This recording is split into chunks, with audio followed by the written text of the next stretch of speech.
우리나라에서 우한 폐렴에 걸린 세 번째 환자가 나왔습니다. 중국 우한시에서 살다 들어온 50대 한국인 남성으로 입국 6일째 되는 날에 격리됐습니다. 그 사이 이 환자는 마스크를 쓴 채 외부 활동도 했다고 하는데 검역 당국이 접촉자 추적에 나섰습니다.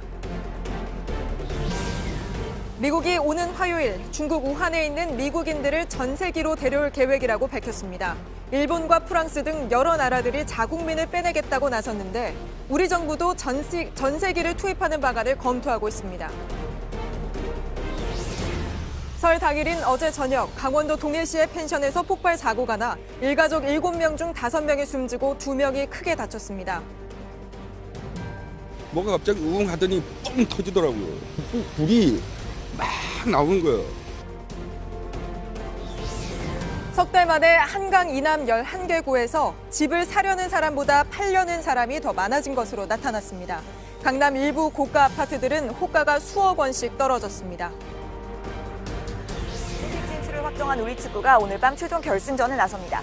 선수들은 앞으로 1시간 반 뒤 이곳에서 사우디아라비아와 우승컵을 다툽니다. 시청자 여러분, 뉴스룸 시작합니다. 우리나라에서 우한 폐렴에 걸린 세 번째 환자가 나왔습니다. 우한시에서 살다가 들어온 50대 한국인 남성입니다. 지난 월요일 입국했지만 당시에는 아무런 증상이 없어서 6일째 되는 날에 격리가 됐습니다. 그 사이 이 환자는 이틀가량 외부 활동을 했고 대부분은 마스크를 썼다고 말했다고 하는데요. 검역 당국은 환자의 동선을 따라 CCTV나 카드 결제 내역 등을 살피며 접촉자들을 추적하고 있습니다. 이런 가운데 중국에선 또 하루 사이 15명이 숨지면서 미국과 프랑스, 일본 등 여러 나라가 우한에 남아있는 국민들을 데려오겠다고 나섰고 우리도 전세기를 투입하는 방안을 검토하고 있습니다. 먼저 유미혜 기자입니다. 국내에서 발생한 세 번째 확진 환자는 중국 우한시에 거주하다 지난 20일 귀국한 54살 남성입니다. 귀국 당시엔 별다른 증상이 없었다고 합니다. 그래서 공항 검역에서 걸리지 않았습니다. 그러나 집으로 간 지 3일째, 발열과 오한 등 몸살기를 느껴 해열제를 먹었습니다. 증상이 나아지는 듯 했지만 이후 악화됐고 어제 질병관리본부 콜센터에 자진 신고했습니다. 곧바로 병원에 격리된 이 남성은 검사 결과 오늘 오전 확진 판정을 받았습니다. 이로써 국내 확진 환자는 3명으로 늘었습니다. 첫 번째 확진자는 폐렴 소견이 있어 치료 중이고 두 번째 확진자의 상태는 안정적이라고 질병관리본부는 밝혔습니다. 세 번째 환자의 경우 20일 입국한 뒤 신고 때까지 엿새간 감염 사실이 드러나지 않아 지역사회에 바이러스를 전파했을 가능성도 우려됩니다. 우한 폐렴 불안이 확산되면서 중국인의 국내 입국을 금지해달라는 청와대 국민청원도 30만 명을 넘어섰습니다. 문재인 대통령은 오늘 대국민 메시지를 내고 24시간 대응을 하고 있다며 정부를 믿고 과도한 불안을 갖지 말아달라고 말했습니다. JTBC 유미입니다. 그럼 바로 세 번째 환자가 치료를 받고 있는 병원으로 가보겠습니다. 자, 윤재영 기자. 먼저 환자 상태가 가장 걱정인데 그거부터 좀 전해주시죠.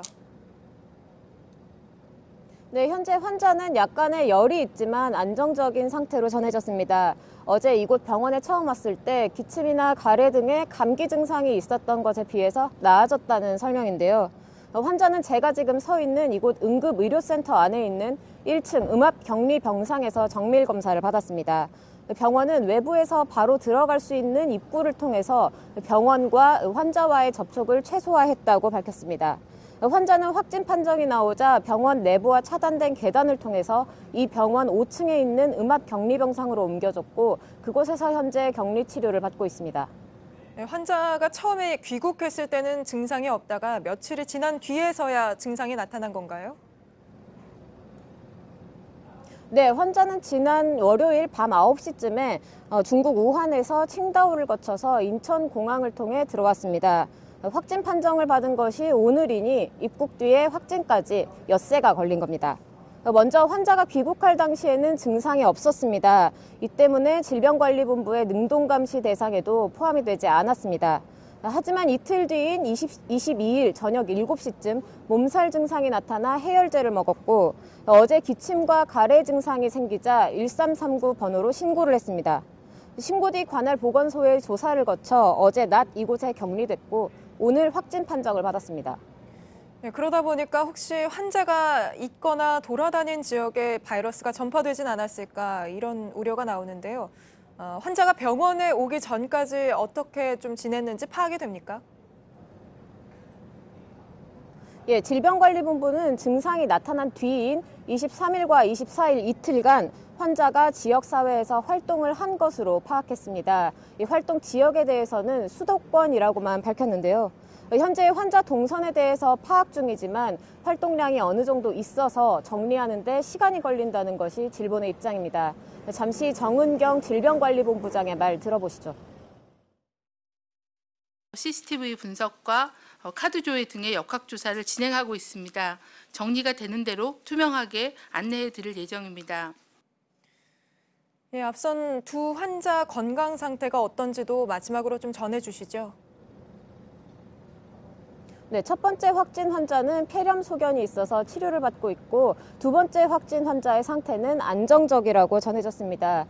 또 이들과 접촉한 사람들은 모두 120명인데 이들 중 11명이 증상을 보여 검사를 받았지만 모두 음성 판정을 받았습니다.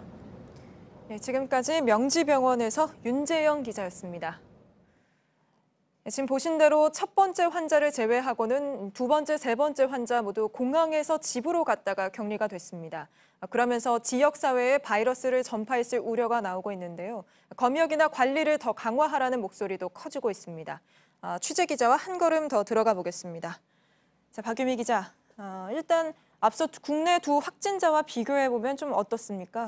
네, 첫 확진자는 공항에서 바로 격리가 됐고 두 번째 네. 확진자는 능동 대상 감시자로 분류된 뒤에 집으로 향했습니다.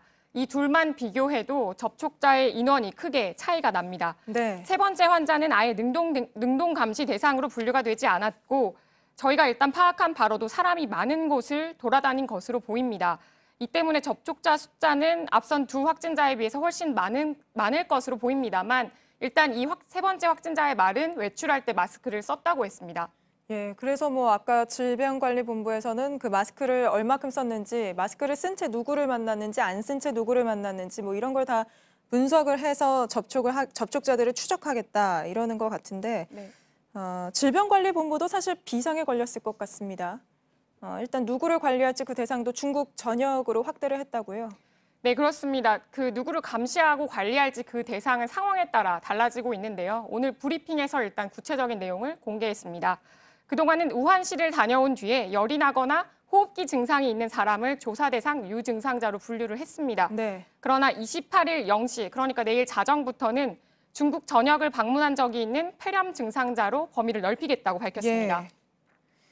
그럼 박 기자가 일선 병원들도 좀 돌아다니면서 취재를 했잖아요. 근데 병원들은 좀 잘 알고 있습니까?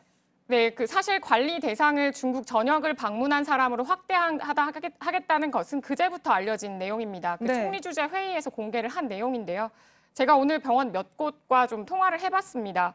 그 보도를 보고 나서 어제 오늘 증상이 없는데도 중국에 네. 다녀왔으니 검사를 해달라거나 네. 아니면 관련 증상이 아닌 복통을 이유로 응급실을 찾아오는 분들이 있다고 했습니다.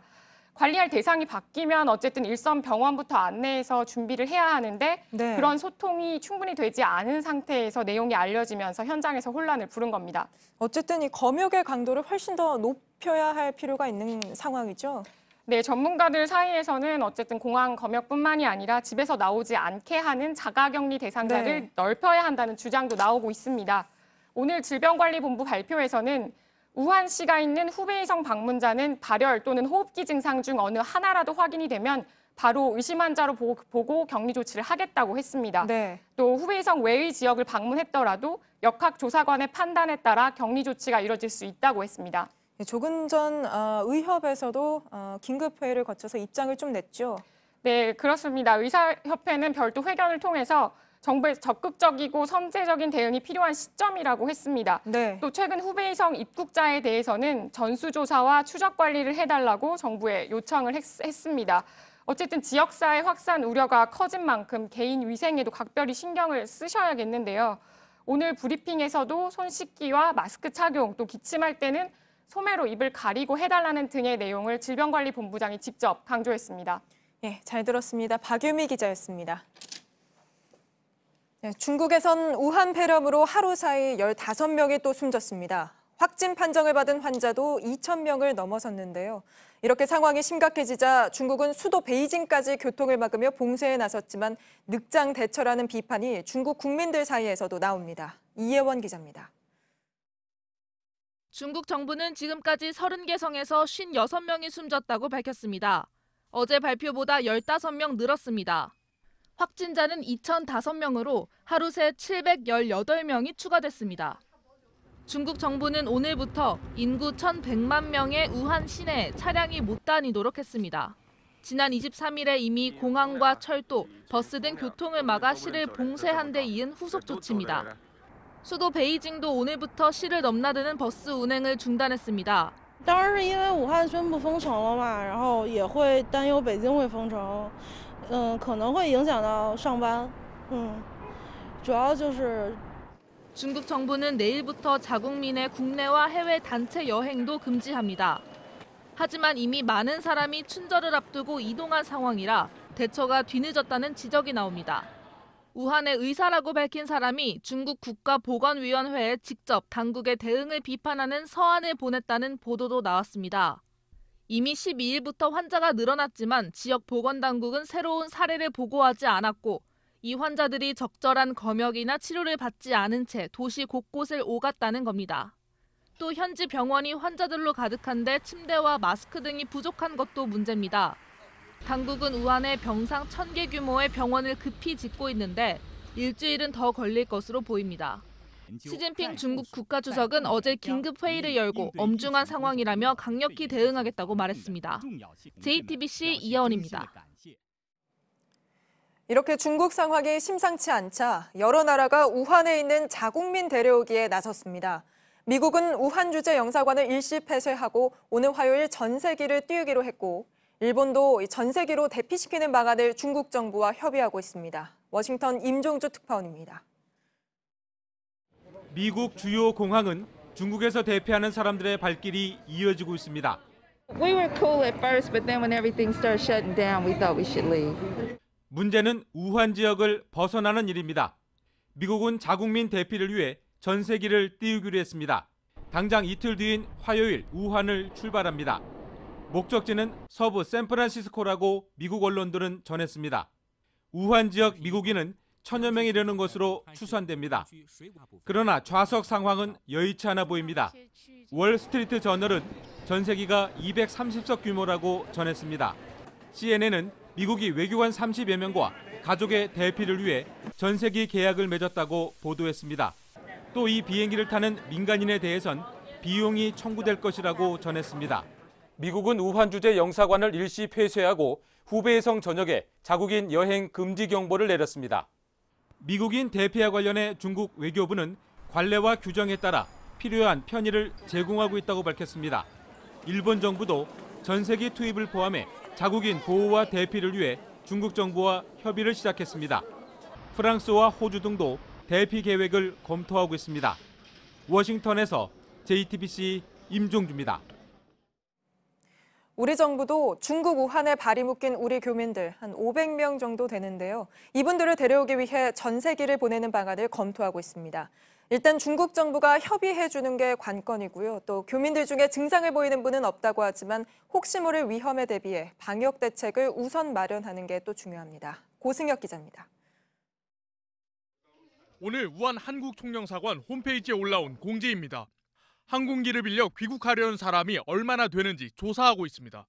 단체로 버스를 빌려 나가는 방법도 알려주고 있습니다. 다만 이러한 방식을 중국 정부가 허락할지는 알 수 없다고 했습니다. 우리 정부는 일단 전세기를 보내 데려오는 방안을 검토하고 있습니다.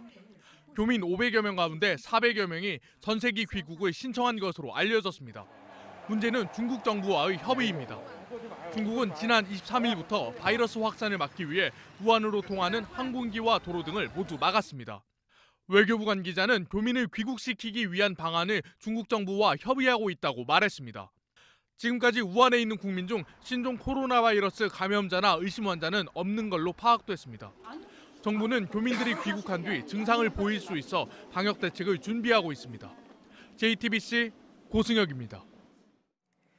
어젯밤 강원도 동해시의 한 펜션에서 가스 폭발로 추정되는 사고가 나 일가족 5명이 숨지고 2명이 크게 다쳤습니다. 각지에 흩어져 있는 가족들이 설 명절을 함께 보내려고 모인 거였어서 안타까움이 더 큰데요. 먼저 류정화 기자가 보도합니다. 붉은 섬광이 비칩니다. 가게 밖으로 뛰어나온 사람들이 휴대전화기로 신고를 합니다. 어제 저녁 7시 50분쯤 강원 동해시의 펜션에서 불이 났습니다. 뻥 터지더라고요. 그 사람 다 놀라니까 뛰쳐나올 거 아니에요. 보니까 사람 2명이 앉아가지고 그냥 소리만 지르고 있어요. 그리고 나서 한 몇 초 지나서 갑자기 한 번 더 빵 그러더라고요. 이 사고로 2층 객실에 있던 일가족 7명 중 4명이 숨졌습니다. 또 3명이 전신 화상을 입어 병원으로 옮겨졌지만 이들 중 1명이 치료를 받던 중 목숨을 잃었습니다. 50대에서 70대인 이들은 설을 맞아 서울과 경기도 등 각지에서 모인 자매와 가족들이었습니다. 지문과 DNA로 희생자의 신원을 파악해야 할 정도로 사고는 참혹했습니다. 자주 모입니다. 설날 맞이해가지고 바람 쐬러 간다 그래가지고. 사망자 중 4명은 바비큐장으로 쓰이는 발코니에 모여 있었습니다. 저녁 식사를 준비하던 중 가스 폭발이 있었던 것으로 소방당국은 추정하고 있습니다. 처음에 도착했을 때 보니까 이 도로에 파편들이 엄청나게 많이 있었습니다. 그러니까 즉각 그는 이건 폭발 사고 있었다. 사고 당시 1층 횟집에 있었던 남성 2명도 연기를 흡입해 치료를 받았습니다. JTBC 류정화입니다. 참사가 발생한 객실에선 피해자들이 사용한 가정용 부탄가스통과 버너가 발견됐습니다. 다만 사고 당시를 기억하는 인근 주민들은 부탄가스 폭발 때보다 더 큰 소리를 들었다고 증언하고 있습니다. 경찰과 소방은 펜션에 설치된 LP가스 누출로 연쇄 폭발이 있었던 건 아닌지 분석하고 있습니다. 윤두열 기자입니다. 사고가 난 2층 객실 내부입니다. 싱크대 옆으로 불에 탄 전기 인덕션이 보입니다. 가스레인지를 전기 인덕션으로 바꿔 이 방엔 가스를 연결해 쓰는 기구가 하나도 없습니다. 대신 방 안에서 피해자들이 가져온 휴대용 버너와 부탄가스통이 폭발한 상태로 발견됐습니다. 하지만 사고 당시를 기억하는 주민들은 이상하다고 입을 모읍니다. 소리와 위력이 휴대용 부탄가스보다 큰 폭발음을 2차례 들었다고 합니다. 빵 터지니까 이건 부탄가스 소리 정도가 아니라 동시에 유리창이 그냥 같이 터져버리니까 엄청난 파괴력이지 사실은. 합동 감식단도 이 점에 주목하고 있습니다. 원래는 LPG 가스통 2개가 연결이 되어 있었는데 이 배관을 따라가 보면 사고가 난 2층으로 이어집니다. 2층 8개 방 중 2개 방에선 아직 가스를 연결해 사용하고 있습니다. 특히 사고가 난 방에도 현재 사용하지 않는 가스 배관이 연결되어 있습니다. 배관은 있습니다. 배관이 채워서 가스가 나온 건지 아니면 밸브에서 나온 건지 국가수에서 정밀 감식을 해봐야 됩니다. 경찰은 감식 결과 폭발 사고의 원인이 나오는 대로 관련자를 상대로 한 업무상 과실치사상 혐의에 대한 수사를 진행할 계획입니다. JTBC 윤두열입니다. 사고가 난 펜션은 숙박업 등록을 하지 않은 곳이었습니다. 지난해 말 소방조사에서도 적발이 됐었다고 하는데 참사를 막진 못했습니다. 이어서 이수진 기자입니다. 사고가 난 펜션의 건축물 대장입니다. 2011년 8월 숙소가 있는 다동을 다가구 주택으로 변경한다고 적혀 있을 뿐 숙박업소로 사용하고 있다는 내용은 찾아볼 수 없습니다. 등기부 등본에도 다동 2층은 냉동 공장으로 사용하고 있다고만 쓰여 있습니다. 지난해 11월 소방서의 특별조사에서 불법으로 용도를 바꿔 숙박업을 해온 것으로 의심받았습니다. 당시 소방서 측이 건물 내부를 확인하려 했지만 건물주가 세입자의 동의를 못 받았다며 거부했습니다. 그런데 적발 나흘 뒤 건물주는 다가구 주택에서 숙박업으로 변경하고 싶다고 동해시청에 민원을 냈습니다. 건물주는 시청이 건물 구조가 안전하지 않은 것 같다며 구조안전 확인서를 떼오라 하자 민원을 취하했습니다. 조건이 맞지 않아 용도를 변경하지 않고 전처럼 다가구 주택으로 사용하겠다는 게 이유였습니다. 하지만 2달 뒤인 어제까지도 불법 영업을 하고 있었습니다. 동해시와 소방서가 불법 영업에 대해 의심하고 있었지만 참사를 막진 못했습니다. 1월, 2월 달 안으로 계획을 세워서 가스를 담당하는 경제과라든가 아니면 이제 숙박업소를 담당하는 우리 체육위생팀이라든가 그래서 합동 조사를 하려고 이제 계획을. JTBC 이수진입니다. 오늘 새벽 서울 장충동 5성급 호텔에서도 불이 나 수백 명이 대피하는 소동이 벌어졌습니다. 다행히 크게 다친 사람은 없었지만 호텔에서 설 연휴를 보내던 사람들은 가슴을 쓸어내렸습니다. 홍지용 기자입니다. 투숙객들이 여행용 가방을 끌고 호텔에 빠져나옵니다. 층마다 창문이 깨졌고 창틀에는 이불이 걸려 있습니다. 그랜드 앰베서더 호텔 앞에 나와 있습니다. 불이 난 지 7시간이 지났는데요. 아직 현장은 보시다시피 어수선한 모습입니다. 한 투숙객은 다른 투숙객이 문을 두드리는 소리에 놀라 잠에서 깼고 이 수건에 물을 적셔서 대피했다고 합니다. 아직 많이 축축한데요. 여기 보시면 검게 그을린 흔적도 이렇게 남아 있습니다. 불은 오늘 새벽 4시 50분쯤 호텔 지하 1층에서 시작됐습니다. 투숙객과 호텔 직원 583명이 대피했고 이 중 72명이 연기를 마셔 병원으로 옮겨졌습니다. 큰 불길은 2시간 만에 잡혔습니다. 코에서 자꾸 연기재가 나와가지고 머리가 좀 많이 아프고. 투숙객들은 화재 경보가 울리지 않았다고 주장하면서 분통을 터뜨렸습니다. 화재별 아무것도 안 울렸대요. 중국 사람들 막 소리가 엄청나게 나더래요. 당시 화재 경보가 제대로 울렸고 대피 방송도 했다고 해명했습니다. 경찰은 연휴가 끝나는 대로 합동 감식을 벌여 화재 원인 등을 확인할 방침입니다. JTBC 홍지영입니다. 김정은 북한 국무위원장의 고모 김경희가 여전히 건재하다는 게 오늘 확인됐습니다. 6년 전 2인자이던 남편 장성택이 처형당한 뒤 김경희도 숙청됐다는 말이 돌았는데요. 오늘 북한이 김 위원장과 함께 설 기념 공연을 보는 사진을 공개했습니다. 공다솜 기자입니다. 김경희 전 노동당 비서가 모습을 드러낸 건 남편 장성택이 처형된 2013년 이후 6년 만입니다. 북한 조선중앙통신은 김정은 위원장이 이설주 여사, 김경희 등과 함께 삼지연 극장에서 설 기념 공연을 관람했다고 전했습니다. 김정은 동지께서 리설주 여사와 함께 1월 25일 삼지연 극장에서 설 명절 기념 공연을 관람하셨습니다. 최룡예 동지, 김경희 동지. 김경희는 검은 한복을 입고 맨 앞줄에 나란히 앉은 김 위원장 부부 옆에 앉았습니다. 백두혈통 2세대 중 유일하게 살아있는 김경희는 김정일 체제에서 핵심 인사로 활동했습니다.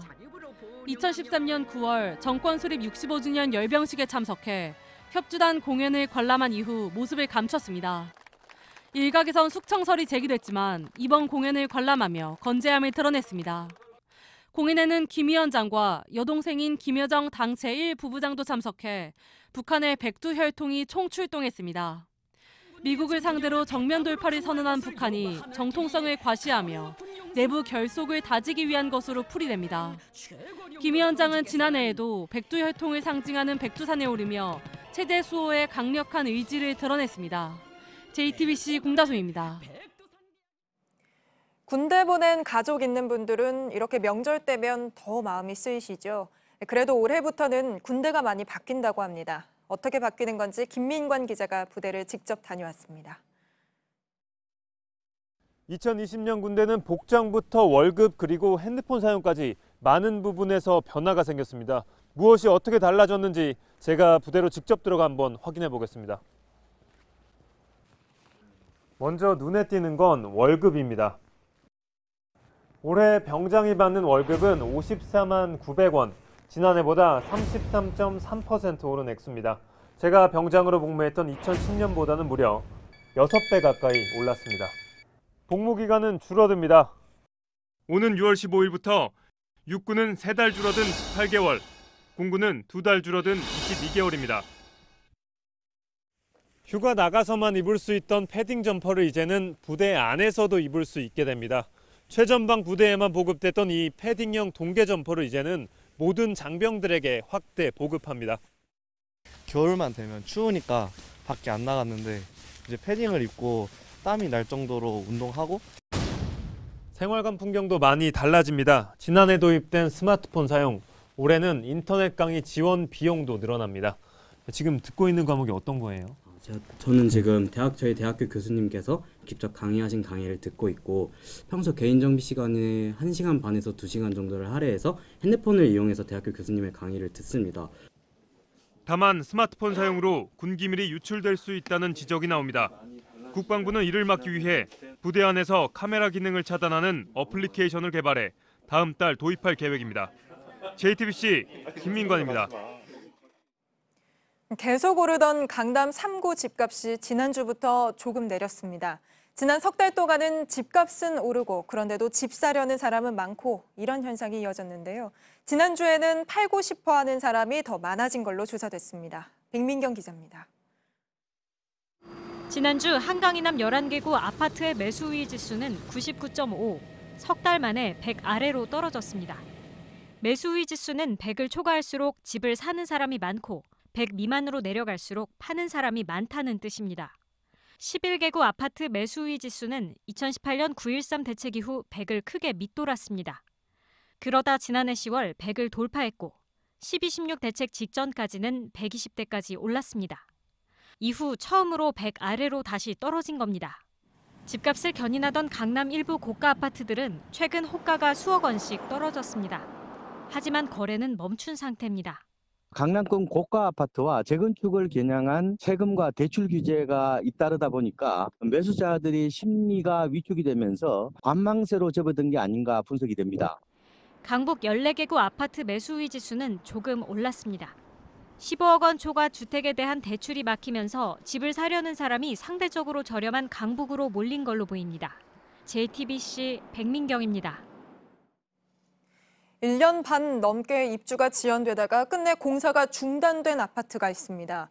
500가구 가까이 들어설 예정이었던 전북 군산의 민간 공공임대 아파트 이야기입니다.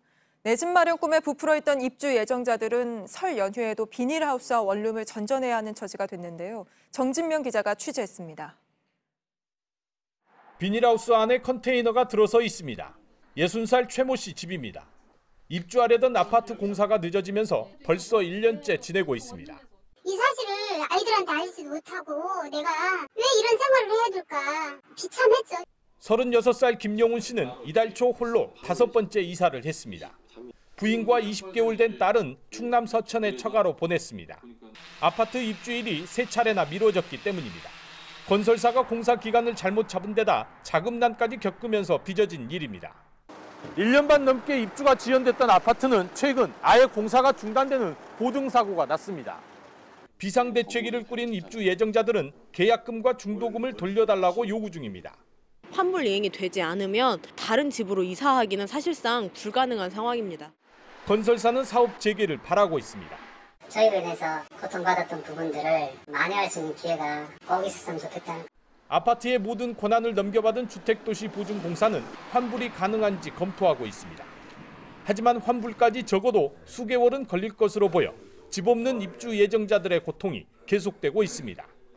JTBC 정진명입니다.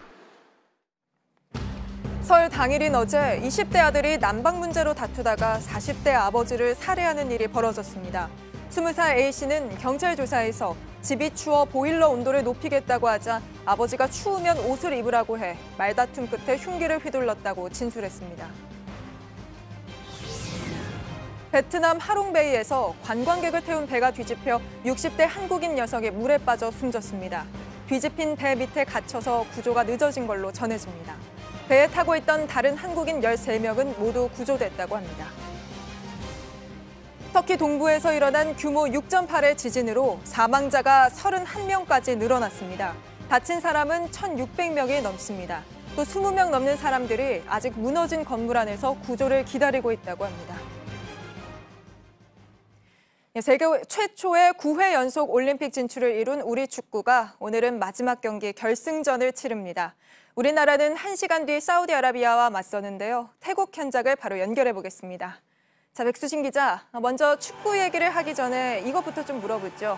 태국도 우한 폐렴 바이러스 확진자가 있는 걸로 알고 있는데 오늘 축구 경기는 괜찮습니까?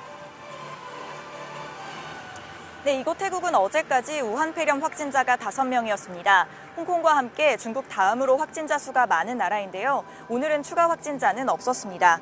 다만 저희가 처음 왔을 때에 비해 거리에 마스크를 쓴 사람이 많이 늘었고 오늘 관중석에도 눈에 띕니다. 중국에선 스포츠 경기가 취소되거나 무관중으로 치러지기도 한다는데 오늘 결승전은 차질 없이 준비되고 있습니다. 네, 피해가 더 확산되지 않기를 좀 기원을 해야겠습니다. 축구 얘기를 좀 해볼까요? 우리 축구 선발 명단은 또 얼마나 바뀌었습니까? 네, 김학권 감독은 경기 전날 기자회견에서 누가 먼저 나올지는 나도 모른다고 말을 했습니다. 모든 걸 비밀에 붙였었는데 그 선발 명단이 조금 전 공개가 됐습니다. 지난 경기에 비해 3명이 달라졌습니다. 그나마 이번 대회 중 가장 변화가 적은데요. 최전방엔 호주전에서 좋은 활약을 보여준 오세훈 선수가 그대로 나왔습니다. 앞서 준결승까지 5경기를 하면서 매번 베스트 11이 달라졌는데 이 또한 우리 축구에서 처음 있는 일이 아닌가 싶습니다. 네, 올림픽 진출도 확정했기 때문에 우리 선수들이 좀 느슨해지는 건 아닐까요?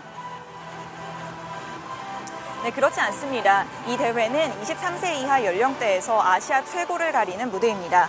우리나라는 이 대회에선 한 번도 우승이 없는데요. 그래서인지 대회 전 출사표도 가장 높은 곳에 오르겠다였습니다. 한편으론 이번 대회 성적이 4월 초에 있을 본선 조추첨 때 시드 배정 등에 영향을 미칠 수도 있어서 우승으로 마무리하는 게 여러모로 이롭다는 분석도 나오고 있습니다. 네, 근데 사실 오늘 마주할 사우디아라비아는 늘 껄끄러운 상대였잖아요. 네, 사우디아라비아는 피파 랭킹은 67위로 우리보다 27계단 아래입니다. 하지만 지난 경기들을 살펴보면 그렇게 쉬운 팀은 아닙니다. 어떻게든 실점하지 않고 버티다 경기 막판 한 방으로 승부를 결정짓곤 했는데요. 지난 4강에서 우즈베키스탄도 그렇게 이겼습니다. 김학권 감독은 공격수들을 믿는다는 말로 승리 의지를 내비쳤고요. 사우디 감독은 한국은 모든 면에서 훌륭한 팀이다. 하지만 결승에서 우리의 스타일로 맞서겠다고 말했습니다. 예, 지금까지 태국 방콕에서 백수진 기자였습니다. 내일은 전국의 흐립니다. 남부지방과 충청도는 오전부터, 서울, 경기도, 강원도는 오후부터 비가 오겠습니다. 모레까지 중부지방은 최대 20mm, 강원, 영동과 제주도 등은 30에서 80mm 비가 온다는 예보입니다. JTBC 뉴스룸, 저희가 준비한 소식은 여기까지입니다. 시청해주신 여러분 고맙습니다.